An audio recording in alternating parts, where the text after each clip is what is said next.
Okay, so kalau korang tengok dekat sini, okay, gambar belah kiri korang tengok ada kapal. So kapal ni kan, kapal kat bawah ni tau atas air ni. Tapi tengok dekat atas ni, tiba-tiba dia nampak macam flip. Kan, macam ada cermin dekat atas. Lepas tu kapal tu nampak macam terbalik kat atas. Okay. Yang pertama. Yang kedua, korang tengok atas jalan ni. Nampak macam jalan ni basah kan? Tapi sebenarnya jalan ni tak basah. Jalan ni kering. Habis tu kenapa rupa dia macam ni? Reason dia adalah sebab kita ada satu fenomena yang kita panggil sebagai logam maya ataupun mirage. Okay, so sekarang ni apa yang berlaku adalah, okay, ni sebenarnya berdasarkan pantulan dalam penuh. So, ingat balik syarat pantulan dalam penuh berlaku. Total internal reflection ataupun pantulan dalam penuh berlaku dengan dua syarat. Okay, bila ada dua syarat dipenuhi. Pertama, dense kepada less. Tumpat kepada kurang. Yang kedua, I kena lebih besar daripada C. Okay, pada waktu siang. Pada waktu siang jalan panas tau. Pada waktu siang jalan panas. Jadi udara dekat atas jalan lebih panas daripada lapisan atas. Maksudnya makin ke atas makin sejuk. Ni panas, sejuk sikit. Sejuk lagi macam tu. Okay.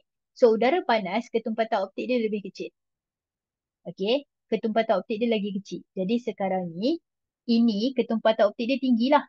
Okay, kat bawah. So maksudnya dekat sini, ketumpatan optik tinggi. Makin ke atas, ketumpatan optik makin. Nampak macam terbalik. Kejap, sabar. Udara panas mempunyai ketumpatan optik lebih kecil. Betul lah. So maksudnya dekat sini, and dia kurang. Makin ke atas, and dia makin tinggi. Okay. So, cahaya merambat daripada ketumpatan optik lebih tinggi ke lebih rendah. Okay, dia macam ni. Ini adalah awan. Okay, awan langit, tak kisahlah. Okay, awan atau langit, dia dekat tempat yang agak, orang kata kalau berbanding, dia dibandingkan kat sini, dia sejuk lah. Dekat atas ni, kita consider sebagai suhu dia rendah. Jadi, daripada ketumpatan optik yang tinggi. So, N dia kat sini tinggi. Jadi, sekarang ni, daripada optik tinggi, dia pergi ke optik rendah. Jadi, syarat pertama dah lepas. Okay, so kalau kita tengok disebabkan ketumpatan optik berbeza, dia ada pembiasan. Jadi kalau kita tengok dekat sini, dia terbias. Okay, terbias. Kalau korang perasan, dia punya eye makin lama makin besar. Nampak tak? Mula-mula eye dia kecil, tapi disebabkan dia membengkok, nilai eye dia makin lama makin besar. Sampailah satu tahap di mana eye dia lebih besar daripada C.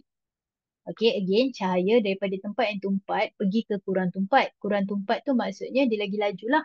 So, bila lagi laju, dia akan menjauhi normal. So, kalau perasan dekat sini, makin lama, I dia tu makin besar. Sampai satu tahap di mana I dia tu lebih besar daripada C. So, bila I dah besar daripada C, syarat kedua dah lepas. So, dekat sini, instead of dia bias lagi, dia akan pantul. So, pada satu tahap di mana I dia lebih besar daripada C, apa yang berlaku adalah dia pantul semula.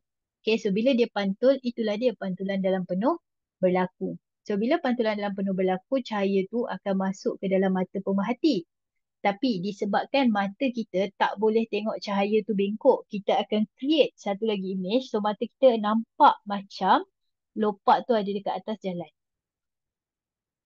Okey, padahal dia bukan lopak. Dia sebenarnya image awan ataupun image langit. Jadi yang kita nampak tadi dekat atas jalan raya tu, nampak berkilat-kilat tu sebenarnya itu adalah air. Bukan air, sorry. Itu adalah air yang kita nampak macam air tu. Sebenarnya adalah bayangan daripada langit tu. Okey, so itulah yang berlaku. Okey, so itu adalah untuk logam maya. Okey, ada lagi satu fenomena. Okay, so pelangi. Pelangi ni sebenarnya fenomena pantulan dalam penuh campur juga dengan penyerakan cahaya. Okay, dan pembiasan. So banyaklah benda yang berlaku dalam pelangi. So pertama sekali ini adalah titisan air. Okay, kenapa titisan air? Sebab hujan lah kan. Kan biasa pelangi sebelum hujan, selepas hujan lah. Okay, so cahaya yang warna putih dia masuk dalam titisan air. So bila dia masuk akan ada pembiasan. Okay, kenapa pembiasan? Kenapa pembiasan? Sebab medium yang berbeza. Lepas tu serakan. Serakan tu maksudnya sebenarnya dalam cahaya putih tu ada 7 warna. Okey, 7 warna tu dia bergerak, kalau dekat luar dia bergerak dengan kelajuan yang sama. So pada waktu ni kita nampak warna putih. Tapi bila dia masuk dekat dalam air, okey, warna dia jadi 7 warna sebab setiap warna tu laju dia dah jadi lain. Okey, tapi anyway point dia adalah dia akan terpisah pada 7 warna. So dalam ni instead of keluar, dia akan pantul.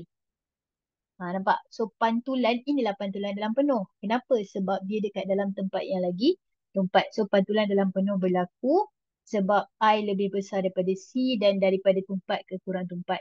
So sekarang lepas dia pantul dia akan keluar balik. So bila dia keluar balik tu dekat sini pembiasan berlaku lagi sekali sebab medium berbeza. Refraction happens one more time because of difference in medium punya density. So dia akan keluar daripada sini dan daripada situlah kita boleh nampak warna pelangi. Okay, so itulah yang berlaku dekat dalam pelangi. Itulah cara macam mana pelangi boleh berlaku berkaitan dengan pantulan dalam penuh. Okay, alright. So, itu adalah fenomena semula jadi yang berkaitan dengan pantulan dalam penuh. So, dalam video seterusnya, kita akan tengok secara ringkas, okay, berkenaan dengan aplikasi pantulan dalam penuh. Okay, dia melibatkan semua-semua alat-alat ni lah. Okay, alright. So, terima kasih.